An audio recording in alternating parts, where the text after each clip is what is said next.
une pratique du journalisme qui consiste à ne pas partir en Afghanistan ou à ne pas aller dans les stades, mais à se retrouver derrière une feuille Excel la plupart du temps, à extraire des données qui sont globalement imbitables et à en faire un papier pour illustrer ce qui se passe dans le monde à travers ces chiffres-là.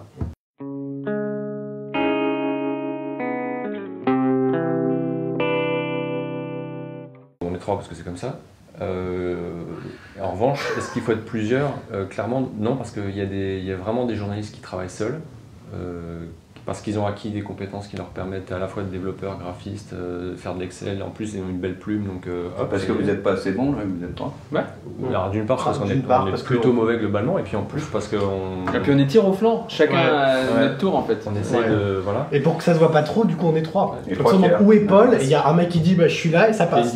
Non, mais il y a une vision du data journalist qui consiste à dire bite, couteau, et puis moi je vais tout faire tout seul. Et puis il y a l'autre vision que nous on défend, parce que c'est comme ça que ça nous fait marrer de travailler, c'est il n'y a rien de mieux que de se retrouver dans une salle comme ça, brainstormer sur un sujet de data, et puis chacun avec son couteau et sa bite. Mélanger 3 cerveaux. Et c'est pour ça qu'on signe souvent, très souvent, nos papiers Pôle Data, parce qu'il n'y a jamais un gars qui va bosser seul sur un truc. Voilà, exception, typiquement ce matin, on balance une interview d'un gars qui fait de l'open data en Uruguay, c'est Sylvain qui a mené son truc tout seul, interview, machin, téléphone, donc là il va pas signer Pôle Data.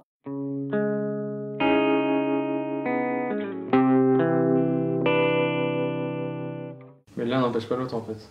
C'est-à-dire qu'on travaille avec les outils existants, mais les outils existants nécessitent de connaître un peu le code. On peut rouler, enfin de toute façon, soit on a les connaissances chacun, soit on travaille avec des gens qui les ont. En l'occurrence, les développeurs chez Omni, parce que de manière un peu plus étendue, Pôle Data, c'est aussi les développeurs chez Omni avec qui on bosse. Sauf qu'on ne bosse pas systématiquement avec eux par des questions de manque de temps. Ils ne sont pas toujours disponibles pour des petits projets qu'on a envie de monter, etc. Donc on le fait par nous-mêmes. Mais après, c'est juste que les outils qui existent de visualisation de données via Google ou autres, certains sont facilement prenables en main, mais très vite, on a envie d'être plus précis, d'être plus pointu et de faire des choses un peu plus adaptées concrètement au sujet qu'on traite. Et donc du coup, on est amené à mettre un peu les mains dans le code, ou au moins à connaître ce qui se passe, quoi, pour comprendre un peu pourquoi ça s'affiche comme ça, pourquoi ça s'affiche mal. C'est un truc con, mais... Enfin, typiquement, moi au départ, je ne connais pas du tout. J'ai commencé à y toucher un petit peu au travers des bases de données pour le Veritomètre, où on devait coder notre propre base de données. C'était vraiment, voilà, c'était remplir des fichiers Excel selon un certain schéma, machin, et structurer les données de cette manière-là. C'était vraiment au tout début. Et là, je me suis vraiment mis à tripatouiller un peu de JavaScript. C'est des balbutiements. Mais c'est pour moi nécessaire et c'est pour moi utile en tant que journaliste parce que je pars d'une démarche d'enquête, de recherche de données, etc. sur des sujets divers et variés. On a travaillé avec Nicolas sur la banquise, typiquement, et on a fouillé du coup des données d'un observatoire, des pôles qui donnent des surfaces de glace, des contours qu'on peut ensuite reprojeter sur Google Earth, sur d'autres outils de visualisation cartographique. Sauf que ça nécessite à un moment, d'une part, de maîtriser les outils, ce qui ne nécessite pas forcément de code, mais d'autre part, quand même, d'un petit peu optimiser le rendu, ce qui là, pour le coup, demande du code.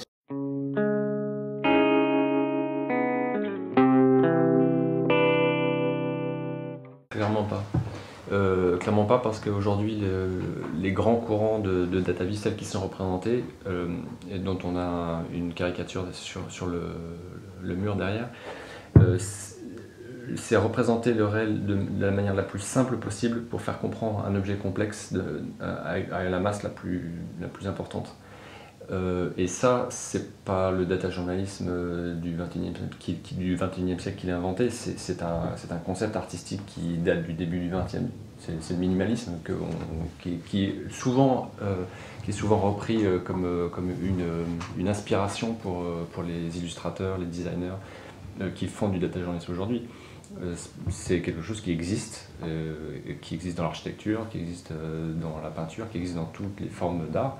Et le data journalist s'en est emparé parce que notre mission, c'est de raconter un truc complexe. Donc la façon la plus simple pour comprendre un concept ou une information de manière simple, c'est de reprendre ce mouvement artistique qui à la base donc, a réussi ou s'est projeté sur une esthétique particulière pour représenter le monde.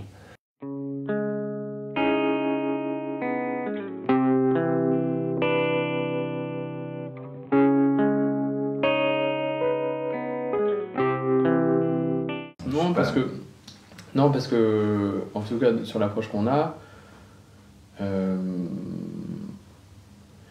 le réel il est toujours palpable, c'est-à-dire que oui on essaie de raconter des histoires, et c'est vrai, c'est ce qu'on fait aussi nous quand on réfléchit, quand on a un set de données particulièrement incompréhensible, ce qu'on doit faire avec ça c'est arriver à raconter une histoire. Donc on va peut-être prendre un point d'accroche entre guillemets fictif, qui va être un décalage du réel en se disant tiens, comment représenter ça visuellement, si on a besoin de le représenter, pour raconter cette histoire. Et jouer sur une métaphore visuelle en se disant bah tiens, qu'est-ce que je pourrais prendre, je sais pas.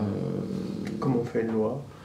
Oui, comme on fait une loi, c'est comme si on fabriquait une voiture et on voit les différents éléments qui sont vérifiés. Bon, il pourrait y avoir plein d'exemples là-dessus, mais souvent on prend comme idée, une métaphore visuelle pour pouvoir expliquer ces données. Mais le truc derrière, c'est que les données, elles sont toujours sourcées pour nous. Et c'est l'avantage du web là-dessus, c'est que on source nos données, donc on reste toujours raccroché à du concret. C'est-à-dire que oui, on élabore une parabole visuelle, graphique, narrative qui nous permet de balancer toutes les données, mais les données déjà sont concrètes et en plus leur source est concrète.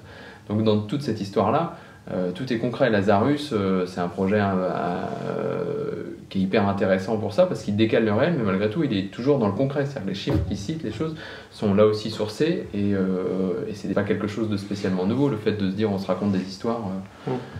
On peut faire du métaphorique sans faire du romantisme.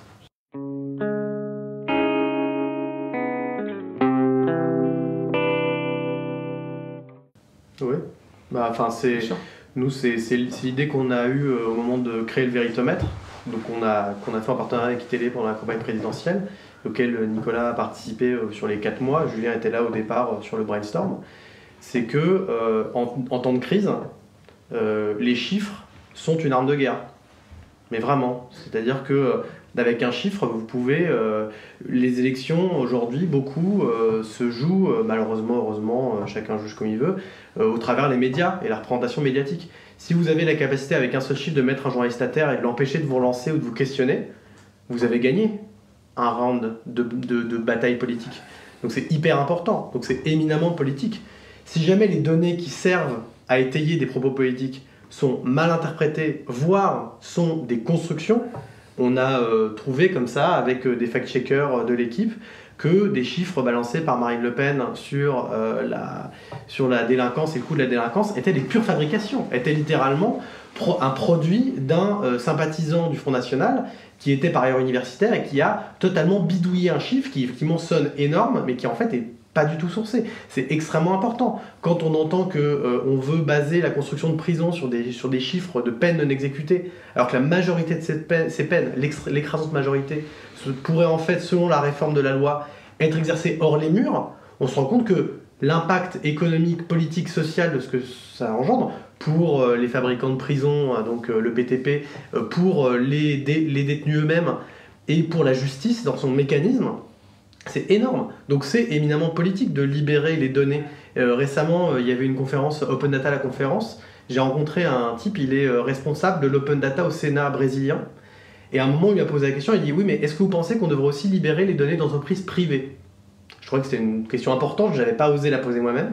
Et là, ce type donc, qui bosse au Sénat brésilien, il dit « Bah oui, parce que la crise qu'on a vécue, c'est une crise qu'on a vécue à cause de données fermé. Et il dit on peut plus se permettre aujourd'hui, avec ce qu'on a subi, d'être otage de ces données fermées. Donc c'est éminemment politique. Je rejoins plus cette deuxième partie. L'enjeu de l'open data aujourd'hui, c'est pas uniquement la libération des données, selon le bon vouloir de l'État.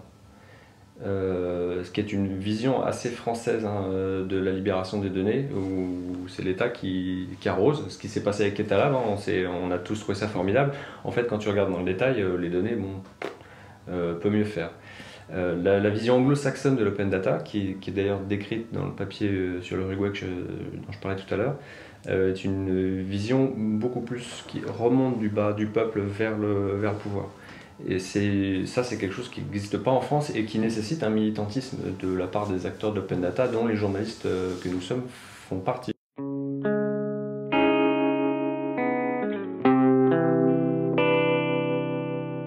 Ça l'est nécessairement. On sait pertinemment que nous, dans notre travail de data journaliste, la première chose qu'on vérifie, c'est la source. Un émetteur d'un jeu de données a une raison d'émettre ces données. C'est jamais neutre. Ça, on le sait, ça fait partie des choses en fait. C'est jamais neutre, et on sait aussi pertinemment, parce qu'on n'est pas non plus à 100% des naïfs éclairés, qu'à partir du moment où il y a une zone d'ombre qui passe en lumière, il y a une autre zone d'ombre qui se crée. C'est-à-dire qu'aujourd'hui, toutes les données qui arrivent grâce à l'open data sur la place publique sont aussi des données qui permettent de ne pas diffuser d'autres données qu'on nous donne, qui n'existent toujours pas ou qui ne sont toujours pas affichées, montrées, etc. Et ça ne changera jamais, ça. D'un point de vue politique, il y a une preuve très simple de ça. Hein. C'est que depuis que j'ai intégré cette jolie équipe, je contacte directement les ministères du nouveau gouvernement pour leur demander où ils en sont en open data. Systématiquement, la personne qui s'occupe de l'open data, elle est au service communication.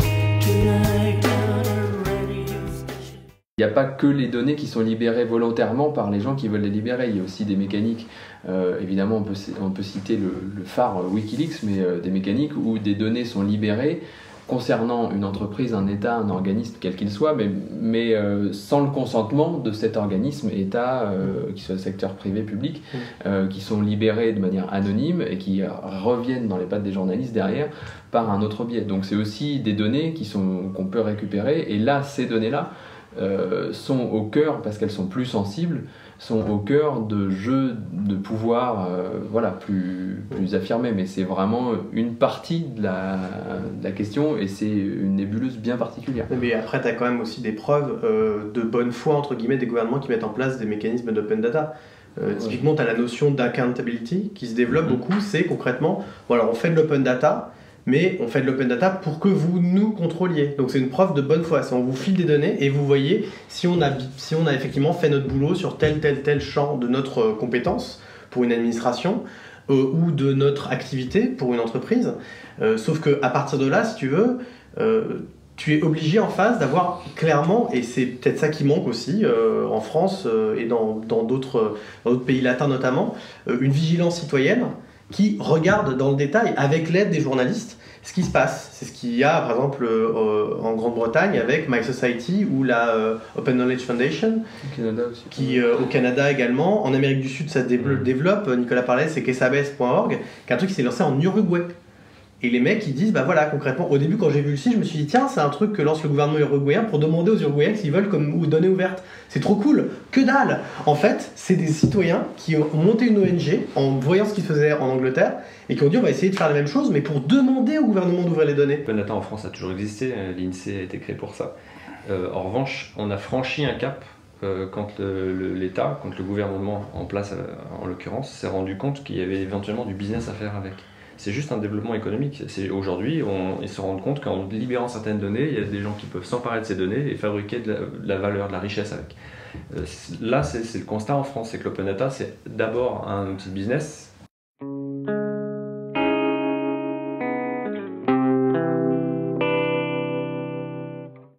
Il n'y a pas d'économie. C'est des moyens, ça demande pas d'économie. Si ça marche au Guardian, c'est parce que le Guardian, c'est un journal papier qui marche très très bien, parce qu'il n'y a pas de crise particulière du papier en Angleterre. Ça se vend, ils font du business avec, ils payent des gens avec. Donc ils peuvent se permettre de faire de la R&D et de décrocher du budget pour payer des gens sur le data. En France, il n'y a pas... New York Times, c'est pareil. New York Times, c'est pareil. En France, il n'y a pas d'économie. Tu vois, l'état dans lequel se trouvent les médias, la presse papier, j'en parle pas, mais même les médias online sont en grande difficulté. Et après, il y a des petites choses qui se font quand même. Ça coûte cher. Au monde, ça se fait un peu plus. Il y a des agences aussi. Il y a des agences qui se sont développées. Qui est-ce qui peut se permettre de faire effectivement du data journalisme aujourd'hui? C'est soit des organes de presse énormes, ou alors qui ont une très grosse surface, comme le Financial Times, qui fait beaucoup de data journalisme sur les sujets économiques. Mais évidemment, ils ont une audience hyper qualifiée, qui paye un journal hyper cher, et qui, avec une grosse masse d'abonnements et donc des revenus réguliers, c'est purement économique. Le data journalisme, ça prend du temps, ça demande de l'argent et ça demande des personnes qualifiées. Ou alors c'est à qualifiées. l'inverse, des microcellules qui se résument à un individu, comme on en connaît nous parce qu'on les voit souvent et qu'ils font du super boulot, Jean Abiatessi, Jérôme Cuquier ou voilà, d'autres en France, qui sont des gars qui sont en solo, qui ont les compétences de développement, qui savent manier les outils, qui ont une approche éditoriale et journalistique et qui, tout seuls, montent leurs petits objets de data journalisme qui sont impeccables. Ce que vous êtes en train de m'expliquer, un peu comme d'ailleurs ce qu'on voit dans la musique, c'est que tout le média se transforme, mais finalement les priorités économiques liées à la transformation de ce média restent sur le fonctionnement traditionnel sans épouser la transformation. Oui, mais il faut trouver le modèle qui permette de le financer en fait, c'est con, mais aujourd'hui les modèles de financement ne sont pas pléthores et même les médias qui fonctionnent, en tout cas ceux qui, si on parle du data journalisme, sont à la pointe, le Guardian, le New York Times, le Financial Times, c'est con, mais c'est des vieux médias qui fonctionnent avec des vieux modèles économiques qui marchent très bien et qui leur permettent de financer ces avancées-là. C'est bête, mais aujourd'hui, les seuls qui marchent, c'est les vieilles méthodes.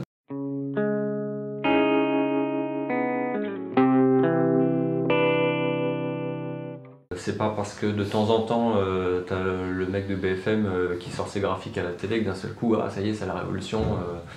Les politiques ont toujours balancé des énormes trucs parce qu'en face il y avait très rarement du répondant et ils continuent parce qu'il y a toujours très rarement du répondant. Nous c'est une des discussions un peu off qu'on avait avec les gens, avec différentes personnes. Donc, on a discuté du projet avant de nous associer avec ITV, on a rencontré pas mal de médias pour parler de fact-checking et le concept même de fact-checking en live par exemple, dont on a débattu il y a 1 an et demi déjà, on a réfléchi au concept.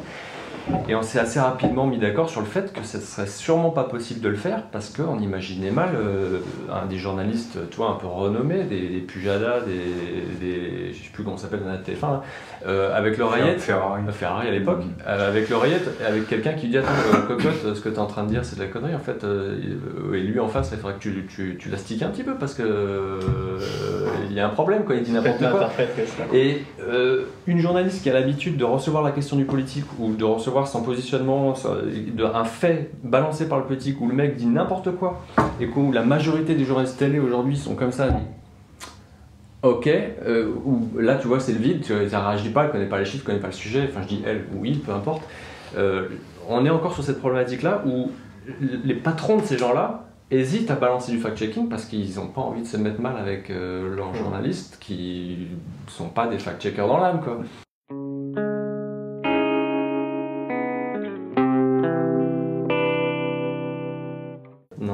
Non, juste au patron.